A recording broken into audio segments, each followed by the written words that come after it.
ایک دفعہ کا ذکر ہے کہ ایک غریب دھوبی تھا، اس کے پاس ایک چھوٹا سا گھر تھا اور گھر کی پچھلی طرف اس کے جانور رکھنے کا ایک کمرہ تھا۔ دھوبی کے پاس صرف ایک گدھا اور ایک ہی گھوڑا تھا۔ وہ گدھے کو کپڑوں کا بوجھ اٹھانے کے لیے استعمال کرتا، جبکہ وہ گھوڑے کو اپنی سواری کے لیے استعمال کرتا تھا۔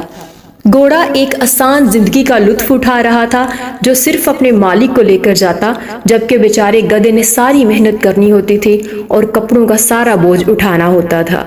واپس آتے ہی گدھے کو نیند آنا شروع ہو جاتی اور گھوڑا اس کا مذاق اڑاتا کہ وہ آتے ہی سونے لگتا ہے۔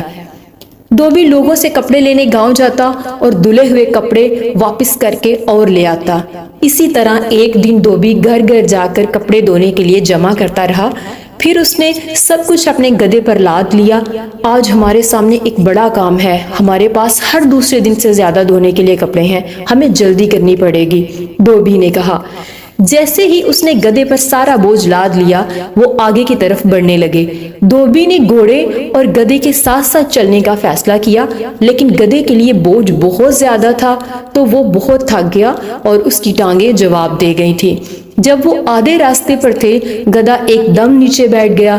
دھوبی نے سوچا کہ آج بوجھ زیادہ ہے، چلو گدھا تھوڑی دیر آرام کر لے، اور خود بھی دھوبی نے آرام کرنے کے لیے رکنے کا فیصلہ کیا۔ وہ بہت تھکا ہوا تھا، ہمیشہ کی طرح گھوڑے پر سوار ہونے کی بجائے سارا راستہ پیدل چلتا رہا تھا، اس لیے وہ درخت کے نیچے سو گیا۔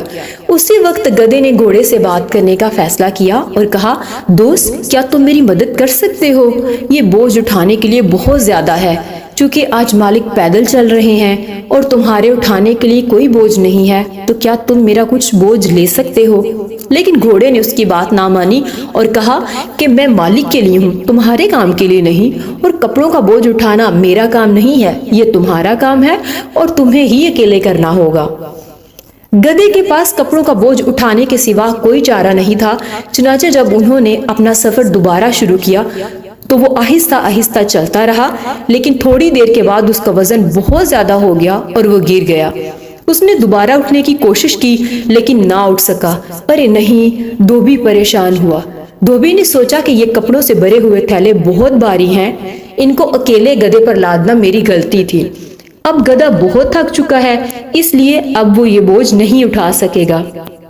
اس لیے اس نے سارے کپڑوں سے بھرے ہوئے تھیلے اتارے اور انہیں گھوڑے کی پشت پر رکھ دیا۔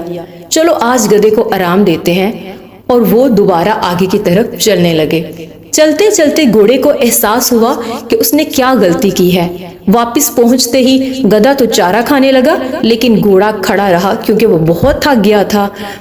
کاش میں پہلے اتنا خود غرض نہ ہوتا، اگر میں نے تمہارا بوجھ بانٹ لیا ہوتا تو مجھے سارا بوجھ نہ اٹھانا پڑتا، گھوڑے نے شرمندگی سے گدھے سے کہا۔ اس کے بعد سے دھوبی سارا بوجھ بانٹ لیتا، کچھ خود اٹھاتا اور باقی گدھے اور گھوڑے پہ رکھ دیتا۔ پیارے بچوں، اس کہانی سے ہم نے سیکھا کہ ہمیشہ دوسروں کے ساتھ دوستی رکھنی چاہیے اور ضرورت کے وقت ایک دوسرے کے کام آنا چاہیے۔